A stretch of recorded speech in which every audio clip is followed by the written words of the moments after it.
सद्गुरु श्री ब्रह्म चैतन्य महाराज गोंदवलेकर, इनका प्रवचन 12 अप्रैल। सद्वस्तु साध्य करा लेने का उपाय सत्संगति। विषयासक्त व्यक्ति शराबी की तरह व्यवहार करता है। उसे सब समझता है, लेकिन तदनुसार वो कृति नहीं करता। इधर वो अपने को परमात्मा का अंश समझता है और उधर विषयांध होते रहता है। सच कहा जाए तो सिवाय भक्ति के सब व्यर्थ है। संत के समीप रहकर भक्ति की साधना करें। हमें लगता है कि कुछ करना बाकी है। जब ऐसा लगेगा कि जो करना बाकी था वो अब नहीं करना है, तब समझिए कि साधना में प्रगति हुई। भगवत भक्ति के लिए गुरु की सेवा एक मुख्य साधन है। जो शिष्य गुरु की आज्ञा का पालन करता है, उसे गुरु स्वयं जाकर मिलता है। वस्तुतः गुरु किसी भी बात की तनिक भी अपेक्षा नहीं रखता, इसलिए गुरु कामधेनु से भी श्रेष्ठ है। अति तड़पन के सिवाय भगवान से मिलना संभव नहीं। संत समागम भाग्य हो तो ही होता है, किंतु सम रीति से जा पाएं तो सच्चा समागम होता है। लेकिन हम तो विषम मार्ग से जाते हैं, इसलिए संत से भेंट होकर भी हमें समागम का लाभ नहीं होता।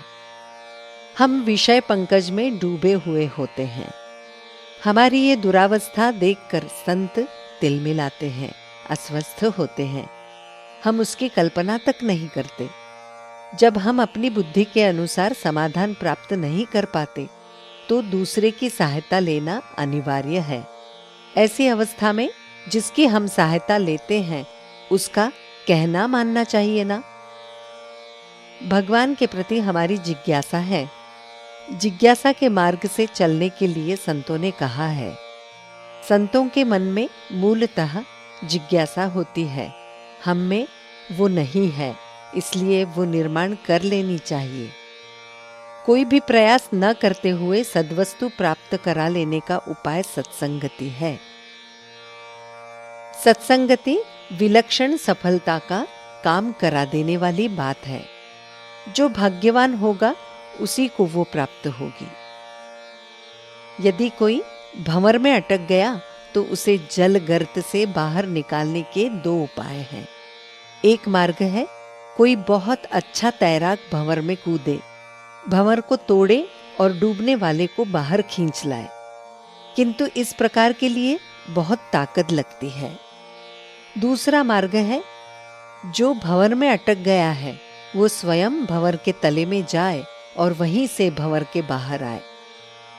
विद्वत्ता भंवर की तरह है। भंवर में ऊपरी सतह पर पानी चक्राकार होता है, लेकिन नीचे की सतह पर गतिहीन होता है। उसी प्रकार जो लोग मामूली विद्या ग्रहण करते हैं, वे वाद विवाद और मत मतांतर के भंवर में अटकते हैं, किंतु जो गहराई में जाकर तल तक पहुंचते हैं, उन्हें गहरा ज्ञान होता है और वे जानते हैं कि गहराई में सर्वत्र समता ही है। विद्या के भंवर से बाहर निकालने का काम बहुत बड़े संतों का होता है। सयानों को उस चक्कर में नहीं फंसना चाहिए। हजारों लोगों को नामस्मरण या भक्ति के मार्ग पर ले जाना, यही संतों का सच्चा कार्य है। किसी भी सत्पुरुष की परंपरा का रक्षण करना चाहिए, उसमें अपनी बात और मिलावट ना करें। जानकी जीवन स्मरण जय जय राम।